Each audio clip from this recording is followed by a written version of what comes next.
എല്ലാവർക്കും സ്വാഗതം. ഇന്ന് നമ്മൾ പഠിക്കാൻ പോകുന്നത് കൺസ്യൂമർ ഇക്വിലിബ്രിയം. അതിൽ cardinal utility, concept of utility, law of diminishing marginal utility, ഇത്രയും കാര്യങ്ങളാണ് നമ്മൾ ഇന്ന് പഠിക്കുന്നത്. നമുക്കെല്ലാം അറിയുന്നതാണ്, ഒരു എക്കോണമിയിൽ രണ്ട് ഇമ്പോർട്ടൻ്റ് ആക്ടേഴ്സ് ഉണ്ട്. ഏതൊക്കെയാണത്? ഒന്ന് പ്രൊഡ്യൂസറും ഒന്ന് കൺസ്യൂമേഴ്സും. ഇവർ രണ്ടുപേരുമാണ് ഒരു എക്കോണമി ഡ്രൈവ് ചെയ്ത് കൊണ്ടുപോകുന്നത് എന്ന് പറയാം. അപ്പോൾ ഈ പ്രൊഡ്യൂസേഴ്സും ഇക്വിലിബ്രിയത്തിലെത്തണം, കൺസ്യൂമേഴ്സും ഇക്വിലിബ്രിയത്തിലെത്തണം. എന്നാൽ മാത്രമേ ഒരു എക്കോണമി എഫിഷ്യൻ്റ് ആണ് എന്ന് നമുക്ക് പറയാൻ പറ്റുള്ളൂ. ഇനി പ്രൊഡ്യൂസേഴ്സ് എങ്ങനെയാണ് ഇക്വിലിബ്രിയത്തിലെത്തുന്നത്? അവർ ഉണ്ടാക്കുന്ന പ്രോഡക്ട്സിന് മാക്സിമം പ്രോഫിറ്റ് കിട്ടുമ്പോഴാണ് പ്രൊഡ്യൂസേഴ്സ് ഇക്വിലിബ്രിയത്തിലേക്ക് എത്തുന്നത്. എന്നാൽ കൺസ്യൂമേഴ്സ് ആണെങ്കിലോ, കൺസ്യൂമേഴ്സ് പർച്ചേസ് ചെയ്യുന്ന പ്രോഡക്ട്സ്, ഗുഡ്സ് ആൻഡ് സർവീസസിൽ നിന്നും അവർക്ക് മാക്സിമം സാറ്റിസ്ഫാക്ഷൻ കിട്ടുമ്പോഴാണ് കൺസ്യൂമേഴ്സ് ഇക്വിലിബ്രിയത്തിലേക്ക് എത്തുന്നത്. അതുകൊണ്ട് തന്നെ ഈ രണ്ട് ഇക്വിലിബ്രിയവും എക്കോണമിയിൽ ഇമ്പോർട്ടൻ്റ് ആയിട്ടുള്ളൊരു കാര്യമാണ്. അപ്പോൾ ഫസ്റ്റ് നമ്മുടെ ടോപ്പിക് എന്ന് പറയുന്നത് കൺസ്യൂമർ ഇക്വിലിബ്രിയമാണ്. അപ്പോൾ കൺസ്യൂമർ ഇക്വിലിബ്രിയത്തിലേക്ക് എത്താനായിട്ട് നമുക്ക് മെയിനായിട്ട് രണ്ട് അപ്രോച്ചസ് ഉണ്ട്. First is cardinal utility approach or marshals utility analysis or marginal utility analysis. ഈ മൂന്ന് പേരിലും അറിയപ്പെടും. കാർഡിനൽ യൂട്ടിലിറ്റി അപ്രോച്ച് എന്നാണ് കോമൺ ആയിട്ട് നമ്മൾ പറയുന്നത്. രണ്ടാമത്തെ അപ്രോച്ച് എന്ന് പറയുന്നത് ordinal utility approach or indifference curve approach or ഹിക്സിയൻ analysis. ഇതാണ് ഇതിൻ്റെ മൂന്ന് പേരുകൾ എന്ന് പറയുന്നത്. നമ്മൾ ഫസ്റ്റ് നോക്കുന്നത് കാർഡിനൽ യൂട്ടിലിറ്റി അപ്രോച്ചാണ്.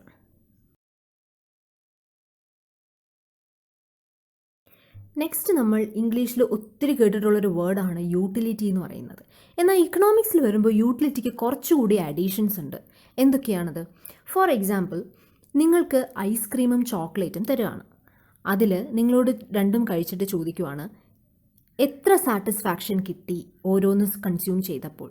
അപ്പോൾ നിങ്ങൾക്കൊരിക്കലും പറയാൻ പറ്റില്ല ഐസ്ക്രീമിന് 5 സാറ്റിസ്ഫാക്ഷൻ, ചോക്ലേറ്റിന് 10 സാറ്റിസ്ഫാക്ഷൻ എന്നൊന്നും പറയാൻ പറ്റില്ല. ചിലപ്പോൾ ഏതാണ് കൂടുതൽ സാറ്റിസ്ഫാക്ഷൻ തന്നതെന്ന് എക്സ്പ്രസ് ചെയ്യാൻ പറ്റുമായിരിക്കും. ഐസ്ക്രീം കൂടുതൽ സാറ്റിസ്ഫൈഡ് ആയി എന്ന് നമുക്ക് പറയാൻ സാധിക്കുമായിരിക്കും. പക്ഷേ ഒരിക്കലും അവിടെ നമുക്കൊരു ക്വാണ്ടിറ്റേറ്റീവ് ടേംസിൽ ഒരു മെഷർ ചെയ്ത് പറയാൻ നമുക്കൊരിക്കലും സാധിക്കില്ല. അപ്പോൾ അങ്ങനെ ഇരിക്കെ നമ്മൾ എങ്ങനെയാണ് നമ്മുടെ സാറ്റിസ്ഫാക്ഷൻ മെഷർ ചെയ്യുന്നത്? അങ്ങനെയാണ് ഇക്കോണമിസ്റ്റ് യൂട്ടിലിറ്റി എന്നൊരു കോൺസെപ്റ്റ് കൊണ്ടുവന്നത്. Utility is nothing but the want satisfying power of a commodity. അത് ഒരു സബ്ജക്റ്റീവ് കോൺസെപ്റ്റാണ്. അതായത് ഒരു പേഴ്സൺ ടു പേഴ്സൺ അല്ലെങ്കിൽ പ്ലേസ് ടു പ്ലേസ് അല്ലെങ്കിൽ ടൈം ടു ടൈം അത് ഡിഫർ ചെയ്തുകൊണ്ടേയിരിക്കും. ഇപ്പോൾ എനിക്ക് ഐസ്ക്രീമിൽ നിന്ന് കിട്ടുന്ന സാറ്റിസ്ഫാക്ഷൻ ആയിരിക്കില്ല നിങ്ങൾക്ക് കിട്ടുന്നത്. എനിക്ക് ചിലപ്പോൾ ചോക്ലേറ്റ് ആയിരിക്കും കൂടുതൽ സാറ്റിസ്ഫൈഡ് ആയിട്ടുള്ളത്. അപ്പോൾ അത് ഓരോ ആൾക്കാരിൽ നിന്ന് ഡിഫർ ചെയ്യും. And from time to time, രാവിലെ നമ്മൾ കഴിക്കുന്ന ഐസ്ക്രീം ആയിരിക്കില്ല വൈകിട്ട് ടയേർഡായിട്ട് നമുക്കൊരു ഐസ്ക്രീം കഴിക്കുമ്പോൾ കിട്ടുന്ന സാറ്റിസ്ഫാക്ഷൻ എന്ന് പറയുന്നത്. അപ്പോൾ യൂട്ടിലിറ്റി നമുക്ക് ഒരു സബ്ജക്റ്റീവാണെന്ന് പറയാൻ പറ്റും. ഇനി ഈ ഒരു ഇമാജിനറി മെഷറുണ്ട് യൂട്ടിലിറ്റിക്ക്. അതിൻ്റെ പേരാണ് യൂട്ടിൽസ് എന്ന് പറയുന്നത്. യൂട്ടിൽസിലാണ് നമ്മൾ യൂട്ടിലിറ്റി മെഷർ ചെയ്യുന്നത്. അങ്ങനെ നമുക്ക് പറയാൻ സാധിക്കും, ഒരു കമോഡിറ്റിക്ക് നമ്മുടെ ഹ്യൂമൻ വോൺസ് സാറ്റിസ്ഫൈ ചെയ്യാനുള്ള പവർ ഉണ്ടെങ്കിൽ ആ കമോഡിറ്റിക്ക് യൂട്ടിലിറ്റി ഉണ്ടെന്ന് നമുക്ക് പറയാൻ സാധിക്കും. അടുത്ത് നമ്മൾ യൂട്ടിലിറ്റിയെ ക്ലാസിഫൈ ചെയ്ത് നമുക്ക് രണ്ടായിട്ട് പറയാം. ഇക്കണോമിക്സിൽ total utility and marginal utility. എന്താണ് total utility? Total utility refers to the total satisfaction obtained from the consumption of all possible units of a commodity. എത്ര കമോഡിറ്റീസ് നമ്മൾ കൺസ്യൂം ചെയ്യുന്നു അതിൻ്റെ എല്ലാത്തിൻ്റെയും യൂട്ടിലിറ്റീസ് നമ്മൾ ആഡ് ചെയ്ത് പോകുമ്പോഴത്തേക്കാണ് നമുക്ക് ടോട്ടൽ യൂട്ടിലിറ്റി എന്ന് കിട്ടുന്നത്. എന്നാൽ മാർജിനൽ യൂട്ടിലിറ്റിയോ?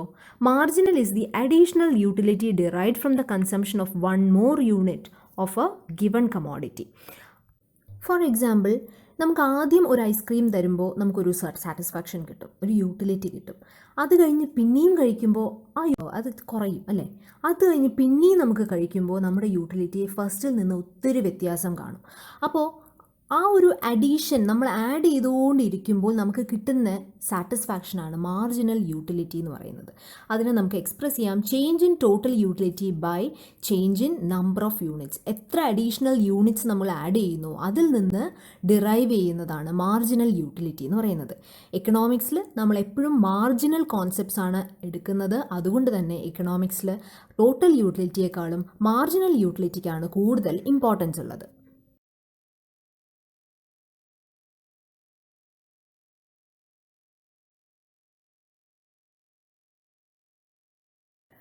അപ്പോൾ ടോട്ടൽ യൂട്ടിലിറ്റി മാർജിനൽ യൂട്ടിലിറ്റിയും കുറച്ചുകൂടെ ക്ലിയർ ആയിട്ട് മനസ്സിലാക്കാൻ നമുക്ക് ഗ്രാഫിക്കൽ റെപ്രസെൻറ്റേഷനിൽ കൂടെ പറയാം. അപ്പോൾ നമുക്കിവിടെ ഒരു ടേബിൾ തന്നിട്ടുണ്ട്, ice cream consumed, marginal utility and total utility. അത് തന്നെയാണ് പ്ലോട്ട് ചെയ്തിട്ട് ഗ്രാഫിൽ വരച്ചിട്ടുള്ളത്.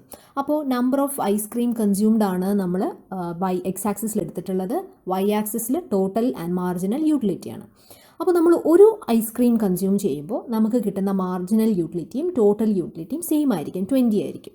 അപ്പോൾ നമ്മൾ സ്റ്റാർട്ട് ചെയ്യുന്നത് നോക്കിക്കേ, വൈ ആക്സിസിൽ 20 എന്നൊരു പോയിന്റിൽ നിന്നായിരിക്കും സ്റ്റാർട്ട് ചെയ്യുന്നത്. മാർജിനൽ യൂട്ടിലിറ്റി ആണെങ്കിൽ 20 എന്നൊരു ഹൈ പോയിന്റിൽ നിന്നായിരിക്കും നമ്മൾ സ്റ്റാർട്ട് ചെയ്യുന്നത്. കാരണം ഒരു ഐസ്ക്രീം കഴിക്കുമ്പോൾ നമ്മുടെ മാർജിനൽ യൂട്ടിലിറ്റി എന്ന് പറയുന്നത് എപ്പോഴും ഹൈ ആയിരിക്കും. ആദ്യമായിട്ട് നമുക്ക് കിട്ടുന്ന ഒരു ഐസ്ക്രീമാണ്, അതിൽ നിന്ന് കിട്ടുന്ന യൂട്ടിലിറ്റി ഹൈ ആയിരിക്കും. ഇനി രണ്ടാമതൊരു ഐസ്ക്രീമും കൂടെ അപ്പം നമുക്ക് തരുവാണ്. അപ്പോൾ നമുക്ക് ആദ്യം കഴിച്ചതിൻ്റെ അത്ര സാറ്റിസ്ഫാക്ഷൻ കിട്ടത്തില്ല.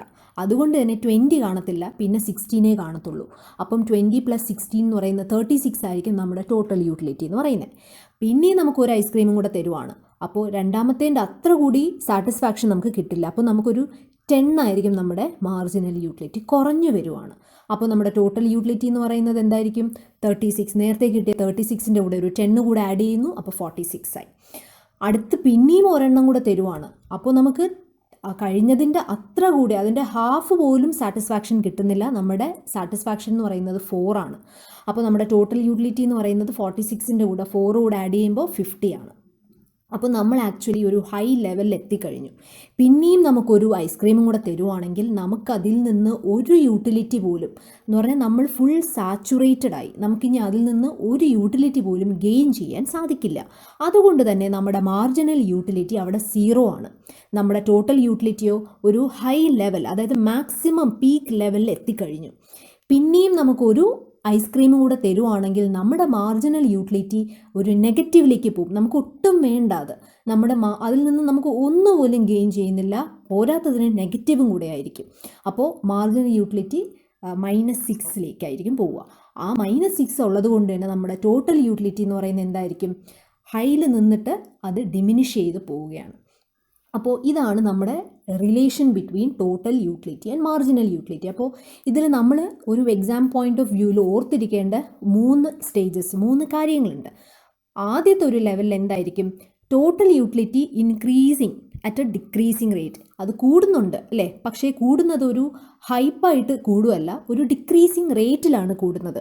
ആ സമയത്ത് എന്തായിരിക്കും മാർജിനൽ യൂട്ടിലിറ്റിയിൽ നടക്കുന്നത്? മാർജിനൽ യൂട്ടിലിറ്റി ഡിക്രീസിങ് ആണ്, പക്ഷേ അത് അപ്പോഴും പോസിറ്റീവാണ് അല്ലേ. രണ്ടാമത്തെ ഒരു സ്റ്റേജ് നോക്കിക്കേ, ടോട്ടൽ യൂട്ടിലിറ്റി മാക്സിമം എത്തുന്ന ഒരു പോയിന്റ്. ആ പോയിന്റിൽ നമ്മളൊരു ലൈൻ കാണിച്ചിട്ടുണ്ട്. ആ പോയിന്റിൽ മാർജിനൽ യൂട്ടിലിറ്റി 0 ആണ്. മൂന്നാമത് നോക്കിക്കേ, ടോട്ടൽ യൂട്ടിലിറ്റി ഡിക്രീസ് ചെയ്യുവാണ്. അപ്പോൾ നമ്മുടെ മാർജിനൽ യൂട്ടിലിറ്റി എന്ന് പറയുന്നത് നെഗറ്റീവാണ്. ഈ 3 ഇമ്പോർട്ടൻറ്റ് കാര്യങ്ങൾ ഓർത്തിരിക്കുക. നെക്സ്റ്റ് എന്ന് പറയുന്നത് ഒരു ഫേമസ് ആയിട്ടുള്ളൊരു ലോ ആണ്, law of diminishing marginal utility. Law പറയുന്നത് it states that as we consume more and more of units of a commodity, the utility derived from each successive unit goes on decreasing. ഒരു particular commodity നമ്മൾ കൂടുതലായി consume ചെയ്തുകൊണ്ടിരിക്കുകയാണെങ്കിൽ അതിൽ നിന്ന് കിട്ടുന്ന utility കുറഞ്ഞു വരും. നമ്മൾ ഭയങ്കര തേഴ്സ്റ്റി ആയിട്ടിരിക്കുമ്പോൾ നമുക്ക് ഒരു ഗ്ലാസ് വെള്ളം തരുവാണെങ്കിൽ നമ്മൾ വളരെ ആർത്തിയോടെ അത് കുടിക്കും അല്ലേ. അത് കഴിഞ്ഞ് പിന്നെയും ഒരു ഗ്ലാസും കൂടെ കിട്ടുവാണെങ്കിൽ നമ്മൾ ഓക്കെ ആയിരിക്കും, എന്നാലും നമ്മൾ കുടിക്കും. പിന്നെയും നമുക്ക് ഒരു ഗ്ലാസ് കൂടെ തരുവാണെങ്കിൽ നമുക്ക് ഒട്ടുമേ അത് വേണ്ട, എന്നാലും തന്നതല്ലേ എന്ന് ഓർത്തിട്ട് നമ്മൾ കുടിക്കും. എന്നാൽ ഒരു ഗ്ലാസ് കൂടെ തന്നാലോ നമ്മൾ മൊത്തത്തിൽ അത് റിജക്റ്റ് ചെയ്യുമല്ലേ, നമുക്ക് പറ്റത്തില്ല, നമ്മൾ ഫുള്ളി സാച്ചുറേറ്റഡ് ആവുകയാണ്. അപ്പോൾ അതാണ് പറയുന്നത്, ഒരു പെർട്ടിക്കുലർ ഗുഡ് നമ്മൾ കൺസ്യൂം ചെയ്തുകൊണ്ടിരിക്കണം. ആ ഒരു പോയിന്റ് ഓഫ് ടൈമിലായിരിക്കണം, അതിന് ടൈം ഗ്യാപ്പൊന്നും വരാൻ പാടില്ല. അങ്ങനെ കൺസ്യൂം ചെയ്തുകൊണ്ടിരിക്കുമ്പോഴത്തേക്കും നമുക്ക് ആ പെർട്ടിക്കുലർ ഗുഡിൽ നിന്ന് കിട്ടുന്ന യൂട്ടിലിറ്റി കുറഞ്ഞുകൊണ്ടിരിക്കും. അതാണ് ലോ പറയുന്നത്. ഈ ലോ സ്റ്റേറ്റ് ചെയ്യുന്നത് ഒരു ജർമ്മൻ ഇക്കോണമിസ്റ്റ് H.H. ഗോസൻ എന്ന് പറയുന്ന ഇക്കോണമിസ്റ്റാണ്. അതുകൊണ്ട് തന്നെ ഈ ലോയുടെ ഗോസൻസ് ഫസ്റ്റ് ലോ ഓഫ് കൺസംഷൻ എന്നും അറിയപ്പെടുന്നുണ്ട്. പക്ഷേ ലേറ്റർ ആൽഫ്രഡ് മാർഷലാണ് ഒരു സിസ്റ്റമാറ്റിക് ഫോർമുലേഷൻ ഈ ലോയ്ക്ക് കൊടുക്കുന്നത്. അതുകൊണ്ട് തന്നെ law of diminishing marginal utility Alfred മാർഷലിൻ്റെ ഒരു തിയറിയാണ് എന്നാണ് പറയുന്നത്. നമ്മൾ ഏതൊരു ലോയോ തിയറിയോ ഒക്കെ പഠിക്കുമ്പോൾ അത് ബേസ് ചെയ്തിരിക്കുന്നത് കുറച്ച് അസംഷൻസിലായിരിക്കും. അപ്പോൾ ഡിമിനിഷിങ് മാർജിനൽ യൂട്ടിലിറ്റിക്കും കുറച്ച് അസംഷൻസ് ഉണ്ട്, നമുക്ക് നോക്കാം. First, cardinal measurement of utility. അതായത് നമുക്ക് യൂട്ടിലിറ്റി കാർഡിനൽ, അതായത് ഒരു മെഷർമെൻറ്റ് വേണം. അതായത് ഒരു നമ്പർ ടേംസിൽ, ക്വാണ്ടിറ്റേറ്റീവ് ടേംസിൽ നമുക്ക് മെഷർ ചെയ്യാൻ സാധിക്കണം. രണ്ടാമത്തത് കണ്ടിന്യൂസ് കൺസംഷൻ. അതായത് ഒരു ഗ്ലാസ് ഓഫ് വാട്ടർ കൊടുത്തു കഴിഞ്ഞു, ഒരു മണിക്കൂർ അല്ലെങ്കിൽ ഒരു അരമണിക്കൂർ അല്ലെങ്കിൽ ഒരു രാവിലെ കൊടുത്തിട്ട് ഉച്ചയ്ക്കായിരിക്കരുത് നമ്മൾ അടുത്ത കൺസംഷൻ എന്ന് പറയുന്നത്. കണ്ടിന്യൂസ് ആയിരിക്കണം. ഒരു ഗ്ലാസ് ഓഫ് വാട്ടർ കഴിഞ്ഞു, അടുത്ത ഗ്ലാസ് ഓഫ് വാട്ടർ, അതിൻ്റെ അടുത്ത ഗ്ലാസ് ഓഫ് വാട്ടർ, അങ്ങനെ കൺസംഷൻ കണ്ടിന്യൂസ് ആയിരിക്കണം. രണ്ടാമത്തത് ചേഞ്ച് ഇൻ ക്വാളിറ്റി. ഇപ്പോൾ ആദ്യത്തെ ഒരു ഗ്ലാസ് വാട്ടർ കൊടുത്തു, രണ്ടാമത്തേത് നമ്മളൊരു ജ്യൂസ് കൊടുക്കുവാണ്. അങ്ങനെ നമ്മൾ ക്വാളിറ്റിയിൽ, വാട്ടർ എന്ന് പറയുമ്പോൾ ആ വാട്ടർ, പ്ലെയിൻ വാട്ടർ തന്നെ ആയിരിക്കണം ആദ്യം കൊടുത്തത്, അത് ഏതാണോ അത് തന്നെ ആയിരിക്കണം ബാക്കിയുള്ള ടൈമിലും കൊടുത്തുകൊണ്ടിരിക്കേണ്ടത്. എന്നാൽ മാത്രമേ നമുക്ക് ലോയുടെ ആപ്ലിക്കേഷൻ മനസ്സിലാവുള്ളൂ. ഒരു ആദ്യം പ്യോർ വാട്ടർ കൊടുത്തിട്ട് രണ്ടാമത് നമ്മൾ ജ്യൂസ് കൊടുക്കുവാണെങ്കിൽ ഒബ്വിയസ്ലി നമ്മൾ കൂടുതൽ അത് കൺസ്യൂം ചെയ്തു എന്ന് വരും. അവിടെ യൂട്ടിലിറ്റിക്ക് മാറ്റം വരാൻ ചാൻസസ് ഇല്ല. മൂന്നാമത്തത് റാഷണൽ കൺസ്യൂമർ. കൺസ്യൂമർ എന്ന് പറയുന്നത് എപ്പോഴും റാഷണൽ ആണ്, അല്ലേ? നമ്മളെപ്പോഴും നമ്മുടെ സാറ്റിസ്ഫാക്ഷൻ മാക്സിമൈസ് ചെയ്യാനാണ് നമ്മൾ ശ്രമിച്ചുകൊണ്ടിരിക്കുന്നത്. മൂന്നാമത്തത് consumption of reasonable quantity. First നമ്മൾ ഒരു ഗ്ലാസ് ഓഫ് വാട്ടർ കൊടുത്തു കഴിഞ്ഞാൽ നമ്മൾ രണ്ടാമതും ഒരു ഗ്ലാസ് ഓഫ് വാട്ടർ തന്നെ ആയിരിക്കണം കൊടുക്കുന്നത്, അല്ലാതെ ഒരു കപ്പ് ഓഫ് വാട്ടറോ അല്ലെങ്കിൽ ഒരു സ്പൂൺ ഓഫ് വാട്ടറോ അങ്ങനെ ആ ക്വാണ്ടിറ്റിക്ക് മാറ്റം വരുത്താൻ പാടില്ല. ഏത് മെഷർമെൻറ്റിലാണോ നമ്മൾ ആദ്യം തന്നെ കൊടുക്കുന്നത് അത് തന്നെ കണ്ടിന്യൂ ചെയ്യണം. അടുത്തത് no change in taste and preferences.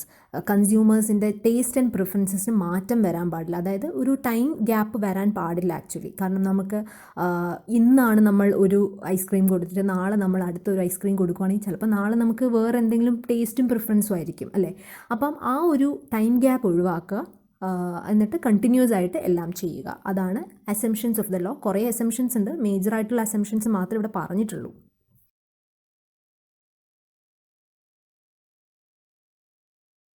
അപ്പോൾ ഈ ലോ എക്സ്പ്ലെയിൻ ചെയ്യുന്നത് ഡയഗ്രമാറ്റിക്കലിയാണ്, നമ്മൾ നേരത്തെ നോക്കിയതാണ്. അപ്പോൾ മാർജിനൽ യൂട്ടിലിറ്റി ഒരു ഐസ്ക്രീം കൺസ്യൂം ചെയ്യുന്തോറും നമ്മുടെ മാർജിനൽ യൂട്ടിലിറ്റി കുറഞ്ഞു വരുവാണ്. അത് ഇ എന്നൊരു പോയിന്റിൽ എത്തുമ്പോൾ, അതായത് 5 യൂണിറ്റ്സ് കൺസ്യൂം ചെയ്യുമ്പോൾ നമ്മൾ 0-ൽ എത്തുന്നുണ്ട്. അതാണ് നമ്മുടെ പോയിന്റ് ഓഫ് സാച്ചുറേറ്റി എന്ന് പറയുന്നത്, പോയിന്റ് ഓഫ് സാച്ചുറേഷൻ എന്ന് നമ്മൾ പറയും. അത് കഴിഞ്ഞ് നമ്മൾ കൺസംഷൻ കൂട്ടിക്കൊണ്ടിരുന്നു കഴിഞ്ഞാൽ നമ്മൾ നെഗറ്റീവ് ആയിരിക്കും നമ്മുടെ യൂട്ടിലിറ്റി എന്ന് പറയുന്നത്. അപ്പം MU curve slopes downward indicating decrease in satisfaction with each successive ice cream. അപ്പം മാർജിനൽ യൂട്ടിലിറ്റി എന്ന് പറയുന്നത് ഓൾവേസ് ഒരു ഡൗൺവേർഡ് സ്ലോപ്പിംഗ് കർവ് ആയിരിക്കും. കൺസ്യൂമർ ഇക്വിലിബ്രിയം എസ്റ്റാബ്ലിഷ് ചെയ്യുന്നത് അടുത്ത വീഡിയോയിലുണ്ടാവും. Thank you for watching. Video ഇഷ്ടപ്പെട്ടിട്ടുണ്ടെങ്കിൽ do like, share and subscribe. So thank U.